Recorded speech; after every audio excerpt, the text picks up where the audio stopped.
በቤቱ ውስጥ ሐዘን ደብቧል። ሁሉም በየራሱ የቁዘማ ዓለም ውስጥ ጭልጥ ብሎ ጠፍቶ ኃይለኛ የክላስ አለቃ እንደሚጠባበቃቸው ብላቴናዎች ዝም ጭጭ ብለው ጠፍተዋል። እሺ አሁን ምን ይሻላል? አለ አሊ። ሰላም አለይኩም ወራህመቱላሂ ወበረካቱ። ውድ ቤተሰቦች እንዴት ናችሁ? ሰላም ከኔ አልሐምዱሊላህ በጣም ሰላም ነኝ። መጅኑን ሌይላ ክፍል 5።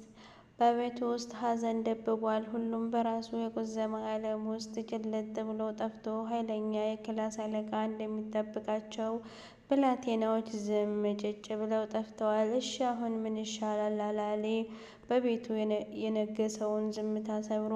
ምን እንደሚሻል ምንም አናውቅም አለ አሊ። መላው ጠፍቶን ነበር እኮ እኛም ያሰርነው ገና ታስሮ መፈታቱ ነው። አንተ ደግሞ ሌላን እንዲረሳ ማድረግ ሲገባህ ጭራሽ አድርገኸዋል። የመጅኑን አባት ሙለወህ ወቅሰው ሀሳቡን ተነሳ። አንገቱን አቀርቅሮ ዝም አለ። እንኳን ወቀሳ ታቅሎ ውስጡ ቁጭት እየበላው ነበር። አሁን ቀበል አድርጋ የመጅኑኑ እናት ቀጠለች። ሊያዝና መጓጓዣ የአረቢያን በረሃ ያቋርጥ ወጥቷል። ውሃ ጠምቶት ወድቆ ይሆን? የበረሃ መርዛማዋ ጊንጥ ነክሳው ይሆን? እያለች የአልጋዋ ላይ ኩርትም ብላ የእናታዊ ስጋቷን አኩተመተመች። ካፏ የወጡት እያንዳንዱ ቃላቶችም ከአሊ ዘንድ ደርሶ እንደ ጦር ሸነቆጡት። ወደተኛበትም አልጋ ጠጋ ብሎ እዩልሽ አክስቴ፣ ነገ ከሻም የሚመጣው ቅፍለት እዚህ እንደደረሰ እኔ ወደ ሻም ሄድና መጅኑን ፈልጌ ያመጣዋለሁ። እስከዛ ግን እባካችሁ ሁላችሁም ቀና ቀናውን እያሰባችሁ ታገሱ ብሎ አጽናንቷቸው በቀናዊ ተሐስቦ ራሱንም እያጽናና ከቤት ወጥቶ ሄደ። ከሻሟ ድመሽቅ ተነስቶ በወሪድ መህዲ በላይነት የሚመራው የንግድ ቅፍለት ወደ ነጅድ እየታቀደ ነው። አሊ ቅፍለቱን ማድረስ በጉጉት እየተጠባበቀ ነው። ነገር ግን ፀሐዩ እያዘቀዘቀ ስለነበር ለፍተሻ እንዳይጋለጡ ከአንድ ኮረብታ አቅራቢያ እንደደረሱ በኮረብታው ላይ እንዲያርፉ ለቅፍለቱ ወርድ ትዕዛዝ አስተላለፈ። በኮረብታው ላይ ሸቀጥ የተሸከሙትን ግመሎችና ጋሪ የሚስቡ ፈረሶችንም አራግፈው እንደጨረሱ ወረድ ዙሪያውን ለጥበቃ የሚሆኑ ወታደሮች አሰማራ። ከዛም ሁሉም በቡድን የሆኑ ከበው ራታቸውን ከተመገቡ በኋላ የተለመደውን የአረቦች የግጥምና የዱፍ ዳንስ ትዕይንት ጀመረ። ጨረቃ ፊቷን እያዞረችበት ምሽት ድቅድቅ ቢልም የሚንበለበል እሳትና በዱፍ ነጉድጓድ ደመቀ። በየጊዜው የተነሳ በመሃል ወርድ ዙሪያ ገባው ቼክ ያደርጋል። በዚህ ጊዜ ብዙ እንስቶች በዙሪያዋ ተሰብስበው ከነሱ መሃል ግጥም የምትገጥም መልከ መልካም ገጣሚ ተመለከተ። ወደ እንስቶቹ ስብስብ ጠጋ ብሎ ወረድ ገጣሚቷ የምትናገረውን ግጥሞች አደመጠ። ምንም እንኳ ግጥም በዋለበት የማይውል የንግድ ሰው ቢሆንም ነገር ግን የምትናገራቸው የግጥም ስንኞች ውስጡን ሰርስረው ገቡ። እንደ መልኳ ሁሉ ግጥሞቿም ውብ የሆነች ልጅ ሲል በልቡ አደነቃት። ከኋላው የሚከተለውን አሽከሩን ጠርቶ በሹክሹክታ ስለ ማንነቷ ጠየቀው። አሽከሩም ከነጅድ የመጣች የመሊክ ልጅ እንደሆነችና ሻም ቆይታ መመለሷ እንደሆነ ስሟም ሌይላ እንደሚባል ነገረው። ወደ ነጅድ የሚጓዙት ቅፍለት ውስጥ የመጅኑን ሌይላንም አብሯቸው ነበረች። እሺ ጥሩ በቃ ወደ ዳሳችን ሂደን እንረፍ፣ ነገ ረጅም መንገድ ይጠብቀናል አለ ወሪድ ከነጅዷ ኮከብ ሌይላ ላይ አይኑን እንደጣለ። በዛ ቅጽበት ሌይላን ተመኝቷታል። ሌሊቱን ሙሉ ቁሞ ቢያያት ደስታው ነበር፣ ግና የልቡን መሻት ላለማሳየት ነበር ቶሎ ብሎ የተፈተለከው። እሱ ከሄደ በኋላ ሌይላም ግጥሙን ቀጠለች። ባሓ መጅኑኑ አሚሪን ቢሀዋሁ ወከተምቱል ሐዋ ፈሙቱ ቢወጅዲ ፈኢዛ ካነ ፊል ቂያመቲ ኑዲየ መን ቀትሉል ሐዋ ተቀደምቱ ወህዲ የአሚር ጎሳ የሆነው በልቤ የተሸከምኩት የልቤ ሰው ፍቅሩን መሸከም አቅቶት እብደቱን ግልጽ አወጣ። እኔ ግን ፍቅሩን በውስጤ ደብቄ ፍቅሩን ሞትኩ። ግን እንደኔ ያፍቅሮ ማን የተቀጣለ? ያኔ የትንሣኤው ቀን ደርሶ ማን ነው በፍቅር የሞተ ተብሎ ሲጠራ ብቻዬን አቤት የምል ይመስለኛል። እንዲህ እንዲያ እያሉ ምሽቱ አልፎ ንጋት እየተተካ ነው። ከሳምንታት የጉዞ ድካም የተረፈ ሰውነታቸውን ለሌላ ጉዞ አዘጋጅተው ጎህ ከመቅደዱ በፊት ተነስተው ወደ ነጂድ የሚያደርጉት ጉዞ ቀጠለ። ሌይላ ነጂድ ደርሳ ለወራቶች የናፈቀችውን መጅኑን ለማየት ልቧ ተንጠልጥሏል። በሐሳብ ለወራቶች እያብሰለሰለች አብረው ብትከርምም በዓይነ ሥጋ ልታገኘው ቋምጣለች። መጅኑንን እንደ እህል እንደ ውሃ ተርባ ሰውነቷ መንምኗል።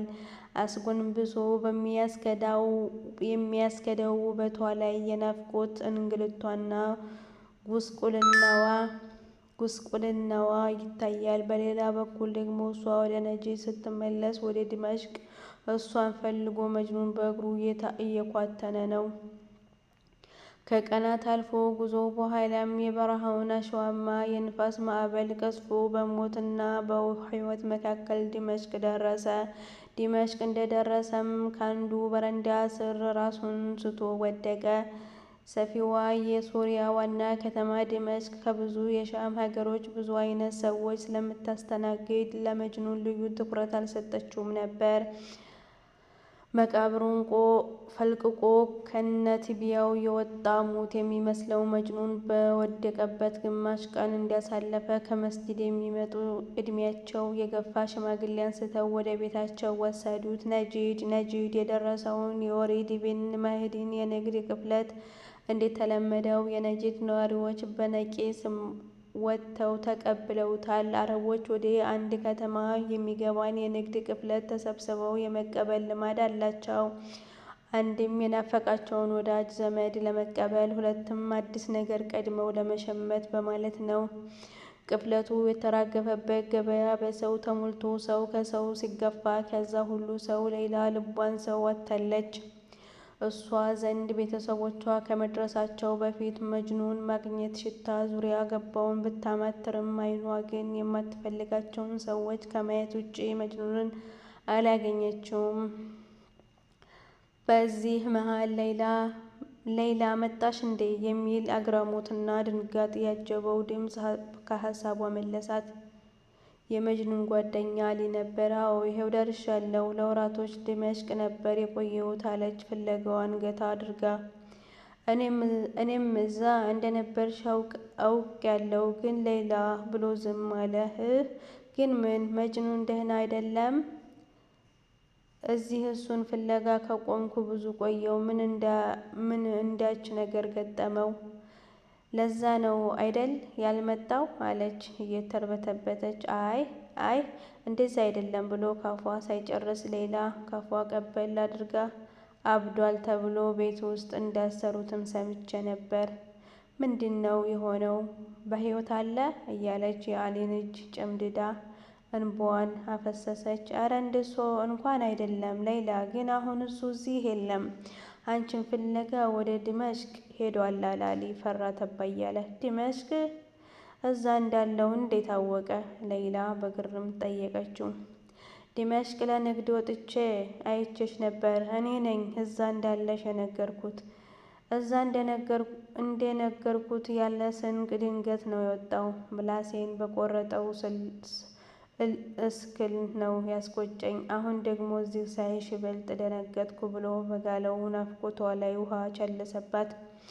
ሌይላም እያለቀሰች በቆመችበት ጥላው ወደ ቤት ሄደች። ቤት ስትደርስ ቤተሰቦቿ የእርሷን መምጣት ተከትሎ ቅልጥ ያለ ድግስ ደግሰው ተቀበሏት። እሷ ግን በመጅኑን ሁኔታ አዝና እሷን አክብረው ድግሱን ለደገሱት ቤተሰቦቿ እንኳ ትንሽ ፈገግታ ነፍጋቸው ወደ ክፍሏ ገብታ ተኛች። የቀናት ጉዞ አንገላቷት ቢያደክማትም መጅኑን እያሰበች ግን እንቅልፍ ሊወስዳት አልቻለም። በመጨረሻም ወደ ሌሊቱ አጋማሽ ሸለብ አደረጋት። ከትንሽ ቆይታ በኋላ የመኝታ ክፍሏ በር ወለል ብሎ ተከፍቶ መጅኑንን ወደ ክላሷ ሲገባ ተመለከተች። በድንጋጤ ፍዝዝ ብላ እያየችው ከተኛችበት አልጋ ጠርዝ መጥቶ ቁጭ አለ። ሁለቱም ቃል ሳያወጡ የናፍቆት እንባ ባቀረዘዘ ዓይናቸው ተያዩ። ከአፍታ መፋጠጥ በኋላ መጅኑን ቀጭን ወገቧን አፈፍ አድርጎ እየተስገበገበ ተነፈሳት። ሌላ እጆቿን በአንገቱ ሰዳ አጸፋውን እየሰደደች ሰውነቷን ደረሰ። ሰውነቷ ላይ የነበረው ሸለቆ በስጋዋ ላይ እጁን እያሽከረከረ ገላዋን ደበሰው። እሷም መቅደድ በሚባል ደረጃ የመጅኑን ልብስ አውልቃ ጣለች። ሁለቱም በስሜት ጦፉ። ከደቂቃዎች በኋላ ሁለቱም ወደ አይናቸው ተመለሱ። ሌላ አይን እያየች እንዲህ አለችው፣ ሀቢቢ ለእኔ የሆንከው ሁሉ ሰማሁ። የነዚህ ሰው ባገኘሁ ቁጥር ስለአንተ መጠየቅ አልቦዘንኩም ነበር፣ ግን ቅድም ጓደኛዬ ወደ መስጊድ ሄዷል ብሎኝ ነበር እኮ። አሁንስ እንዴት ታዲያ ውስጥ ገባህ? አለች። ብቻ ይኸው አሁን አጠገብሽ ነኝ። አንቺ የአቂቅ እርግብ ለይላ ሆይ፣ እኔም ስለአንቺ ሳስብ ያሳለፍኩት ደቂቃ የለም። አንቺ የሄድሽ ጊዜ ሁሉ ነገር መጋቦ ሄዶ ትዝታሽና ህመምሽ ይዟል። ታዲያ ሰዎች ምንድን ነው ብለው ሸሹኝ። ለነገሩ እኔም እነሱን አልሻም። ሊሆን የሚችለው በሳይቷር ሆኜ ከረምኩ። አሁን የመጣሁት ልወስድሽ ነው። መሄጃችን ደርሷል ብሏት ካለበት አልጋ ላይ ተነሳ። በዚህ ጊዜ ወለል ብሎ በተከፈተው በር ከሚያብለጨልጨው ስልስ ጋር አባቷ ሳዲ ከተፍ አለ። አንተ ማፈሪያ አቢ ብለህ ጭራሽ ቤት ገባ። ዛሬ ግን ከዚህ ቤት ሬሳ የሚወጣው ስልስ ሳይሆን መጅኑን ሰውነት ላይ ሰገሰገው። ፍቅር ናፍቆት ባሰለለው ሰውነት ላይ ሙሉ የሳይገሰገው ሁሉ ከወጣው ሲወጣ ባፉ ሙሉ ደም እያታወቀ ሌላ እያለ ከወለሉ ላይ ወደቀ። በዚህ ጊዜ ሌላም